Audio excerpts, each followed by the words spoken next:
मेरे पास 0 फॉलोअर्स है अभी। I want to just grow to, सबसे पहला लेते हैं जो माइलस्टोन होता है 10K। Copy paste. Something has worked, fucking copy, do not innovate yourself. ये समझाया जा रहा है लोगों को क्रिएटिव जर्नी में, do not innovate. Do not innovate yourself. इस माइंडसेट का पर्पस क्या है? नंबर्स। 10K नंबर्स क्यों? ताकि लोग हमें रिकॉग्नाइज कर पाए, मतलब हमें अलग से पहचान पाए। जो बेस्ट है, उनकी जो बेस्ट वीडियोस है उनको कॉपी मारो। Yes. आयरनी। अब ये सोचो कि अगर कलर ग्रेड हटा दो, सेटअप हटा दो, फॉन्ट्स, एनिमेशंस भी हटा दो, एक काम करो विजुअल्स भी, और तब भी लोग समझ पाए कौन है, then there is something else जो एक्चुअली रिकॉग्नाइजेबल है। Growing up, I was a weird kid. हम स्टोरी टेलिंग या क्रिएटिविटी की चीजों पे ना सिर्फ स्टाइल के बारे में सोचते हैं, व्हाट्स माय स्टाइल, और वो ना बस कुछ सिंपल विजुअल स्टाइल्स होता है कुछ स्टोरी टेलिंग में, जिसमें ऑब्वियसली बहुत कुछ आता है, बट वो सारे चीज मिला के भी ना 40% से ज्यादा मैटर नहीं करता नोटिसेबिलिटी में। क्यों? वेल, क्योंकि there are copyable styles and things versus non copyable styles and things. Someone tries to make a wise किसी crack. की इंट्रो के आइकॉनिक सॉन्ग्स को खोज के उसे खुद के इंट्रो में यूज करना आसान है, जैसे पीटर मैककिनन की स्टार्टिंग की जर्नी की 120 FPS का ओवर यूज देखने के बाद सारे वो करने लगे, जैसे भुवन बाम की फेस पे साड़ी ओढ़ लेने के बाद सारे माँ सेम टू सेम देखने लगे वीडियोस में, बट हम उन्हें उन चीजों के लिए जानते नहीं है। Those were just small parts, visual parts of story telling. Now the rest 60%। Films को छोड़ के नॉर्मल वीडियोस के लिए story telling is just presentation, how you present the concept, a topic, a story, जिसमें बहुत कुछ अंडरलाइन सेंसिटिव चीजें आती हैं, जिसका कोई फॉर्मेट्स नहीं है। Yes, it's a little complex, इसीलिए बड़े जेरोक्स मशीन्स भी 1 से 2 नहीं बना पाए। एक बहुत ही ओवर यूज्ड वर्ड से बोला जाए तो हर यूनिक सक्सेसफुल क्रिएटर का ना एक अलग अलग वाइब होता है, देखते टाइम जिस चीज से हम अटैच होते हैं। और मैंने नोटिस किया है कि ये चीज स्टार्ट होता है with how they create their video ideas. Notice, I said how, not what to create. उसके लिए इंस्टा पे वर्कशॉप्स होते हैं 2 कंडेंसर माइक्स के साथ। आइडियाज फ्रॉम देयर पास्ट और सब्जेक्टिव एक्सपीरियंसेस, कर लो पास्ट को कॉपी। एक चीज तो हो जाता है कि पास्ट या पास्ट इंसिडेंट्स के साथ वीडियो का डायरेक्ट, वीडियो टॉपिक आइडियाज का डायरेक्ट कनेक्शन हुआ तो ऑटोमेटिक कुछ ऑथेंटिक फील आ जाता है तुम्हारे बोलने में, कुछ सर्टेन पैटर्न्स, एक्सप्रेशंस, इन चॉइसेस में एक अंडरलाइन वाइब ऑलरेडी दे देता है। Your style is very sensitive to your memory, इसीलिए सेंसिटिव बोला था। पर दिक्कत है कि स्टाइल्स ना चेंज होते हैं।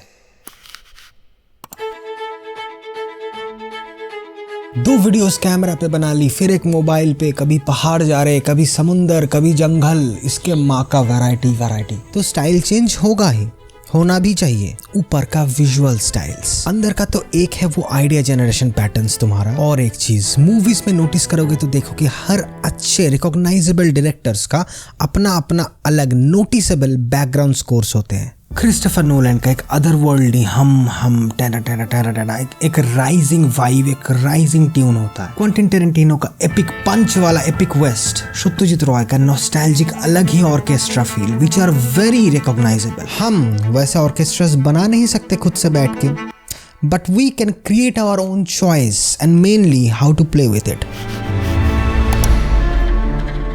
मैं क्या करता हूँ, म्यूजिक्स के अप्स एंड डाउन्स के साथ वीडियो के अंदर ही खेलता हूँ। बहुत सारे बड़े क्रिएटर्स है जो म्यूजिक यूज ही नहीं करते नरेशन के टाइम। मैं खुद वेस्टर्न क्लासिकल म्यूजिक अनकंट्रोलेबली बहुत ज़्यादा यूज़ करता हूँ, क्योंकि मैं भी उस जॉनर का संगीत मुझे पसंद है, क्योंकि इन्फ्लुएंस है बचपन से उसके। और main Indian classical music scores बनाने का टाइम नहीं है। क्लासिकल्स क्यों? क्योंकि मैं भी मेरा पूरा बचपन बंगाली क्लासिक्स से भरा था। रिसेंटली वायलिन मेरे कानों के लिए बेहद खूबसूरत हो गया है,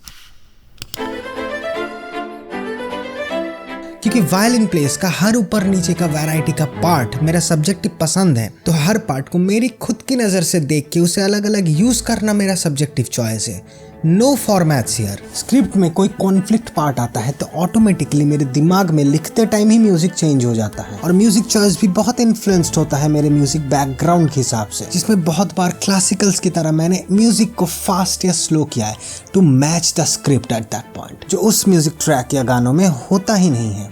my own choice for playing with it. Recently GSX का वीडियो ना मुझे कमाल लग रहा है. इनके music choice, vibes, presentation, narration बहुत ही एलियन डिस्टोपियन एक फील इमोशन क्रिएट करता है. एडिट के कट्स, कैब्स भी उससे जाते हैं जो क्रिएटर्स पास्ट पर्सपेक्टिव के हिसाब से देखे तो मेरे सब्जेक्टिव रियलिटी से थोड़ा अलग है obviously, but it's very unique to him. सिर्फ म्यूजिक चॉइस नहीं, देखोगे तो उनके टॉपिक, स्टोरी के चॉइसेस भी उससे परफेक्ट मैच होते हैं. इससे ही क्वालिटी आता है. और इसीलिए I have partnered with Artlist for this video to show you how extremely high quality music they have. जो भी इस वीडियो में सुन रहे हो सारे आर्टलिस्ट के हैं. हजारों प्रीमियम सॉन्ग्स. सिर्फ म्यूजिक नहीं, SFX. Now they have a new AI based suggested SFX tool जहां ऑटोमेटिकली क्लिप के हिसाब से परफेक्ट साउंड इफेक्ट्स सजेस्ट होगा. इनके सर्च इंजन भी AI पावर्ड है जिसमें तुम SFX के साथ high quality footages, templates, plugins, editing apps भी सब सर्च कर सकते हो. ये एक्चुअली फुल पैक्ड सॉल्यूशन है for any creative challenges. They have one of the best pitch perfect sound effects I have ever used. मेरे तरह अगर एक सर्टेन म्यूजिक का वाइब पसंद आ गया तो you can easily check the perfect similar options ताकि एक कंटिन्यूअस थीम बरकरार रहे स्टोरी में with those ups and downs and tune variety. साथ में various moods, genres, artist which they have a huge wide selection. And are very easy to use for any creator. साथ में explore option plus wide range of video themes, instruments जो मेरा favourite है, और इन सब का एक परफेक्ट कॉम्बिनेशन जिससे एडिटिंग एंड सिलेक्शन प्रोसेस बहुत स्विफ्ट और इजी हो जाए. सिर्फ म्यूजिक एंड SFX चाहिए तो क्रिएटर प्लान्स है, सिर्फ फुटेजेस एंड टेम्पलेट्स चाहिए तो उसका अलग, और है आर्टलिस्ट मैक्स जिसमें ये सारे फीचर्स सब कुछ साथ में मिलेगा. मेरे डिस्क्रिप्शन में लिंक है, क्लिक करो, जाओ. 2 मंथ्स का फ्री मिलेगा on annual subscription. Music style का ऑर्केस्ट्रा बोला था ना, इससे पूरा होगा वो. अब अगर ये मानते हो कि सिर्फ इंस्टा और कुछ पीली साइट्स के अलावा लोग म्यूट करके नहीं देखेंगे वीडियोस को, देन यू विल एग्री कि इंटायर ऑडियो प्रेजेंटेशन कितना मैटर करता है, जिसमें speech, voice, script dialogues, improvised dialogues सब उन 60% के अंदर आता है. फॉर्चुनेटली एंड अनफॉर्चुनेटली ये चीजें सर्कमस्टेंस, परिस्थिति के ऊपर बेस्ड है. अनफॉर्चुनेट क्योंकि मैं चाह के भी जापानीज कल्चर, स्टाइल, सीन्स या दिल्ली की हिंदी फ्लुएंसी या बॉम्बे की प्रोनाउंसिएशन में डिलीवर नहीं कर सकता, ना ही पहाड़ों वाले आइडियाज या कॉन्सेप्ट्स आते रहेंगे.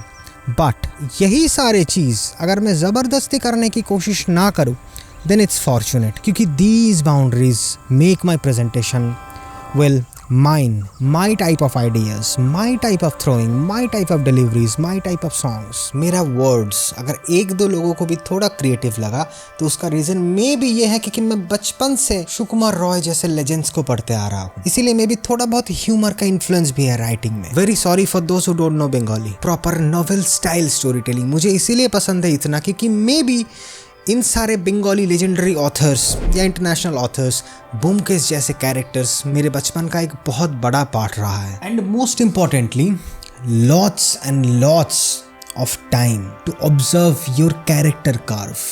जल्दबाजी, एक पेपर का एक साइड जेरोक्स होने में भी 5 सेकंड लगता है. But always remember to ask yourself, recognizability क्यों चाहिए? ताकि लोग तुम्हें जान पाए, नॉट समबडी एल्सेस इंप्रेशंस. तुम्हारे आइडियाज तुम्हारे जैसे लोगों के पास पहुंचे, like a true creator, not a printer. People say that I'm a strange duck. I tell them maybe so and so what. Sure, I'm a little different from you, but I don't really see the